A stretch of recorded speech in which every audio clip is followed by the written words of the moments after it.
14h30 sur Europe 1, on retrouve tout de suite. Et si c'était ça le bonheur avec Faustine Bollard, on commence comme tous les jours par son billet d'humeur. Je pensais que le débat était complètement dépassé. Je pensais naïvement qu'en 2010, les hommes et les femmes, les pères et les mères étaient totalement égaux devant leurs enfants, mais également devant ceux qui se portent garant de leur bien-être, à savoir les juges en cas de séparation. J'étais en effet persuadée qu'il n'était absolument plus rare de nos jours de voir des magistrats confier la garde permanente d'enfants en bas âge à leur papa. D'où ma réaction spontanée hier soir en découvrant la pièce adaptée du livre et du film Kramer contre Kramer au Bouffe parisien.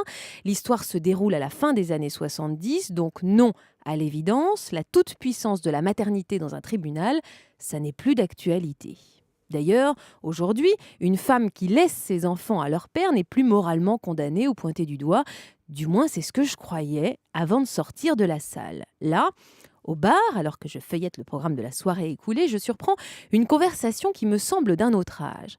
Un homme d'une trentaine d'années se révolte contre cette héroïne qui, du jour au lendemain, quitte sa famille, faisant preuve, selon ses propres termes, d'une profonde immaturité et irresponsabilité. Il ne cesse de vomir sa colère contre ce personnage qui ne mérite, selon lui, aucune pitié, aucune tolérance. Son visage s'illumine en revanche quand il évoque ce pauvre père condamné à s'occuper de son fiston, ce pauvre homme qui va sacrifier sa vie pour élever son chérubin.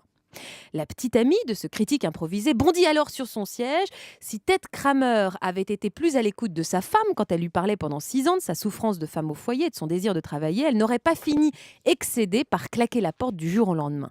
Réponse sanglante. En même temps, il travaillait comme un dingue toute la journée pour nourrir sa famille. Il avait peut-être d'autres chats à fouetter.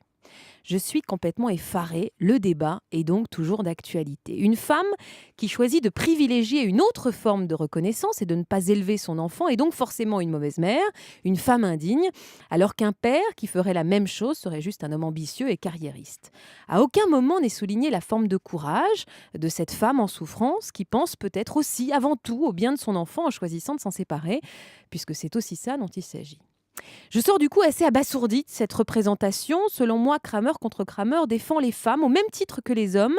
Les femmes qui ont le droit de revendiquer leurs désirs professionnels, les hommes qui, de la même manière, ont le droit de défendre leurs désirs de paternité. On va en parler et on va ouvrir le débat avec vous aujourd'hui sur Europe 1. Bienvenue dans « Et si c'était ça le bonheur ?» l'émission qui vous chouchoute jusqu'à 15h30. Laissez-vous aller, notre priorité, c'est vous.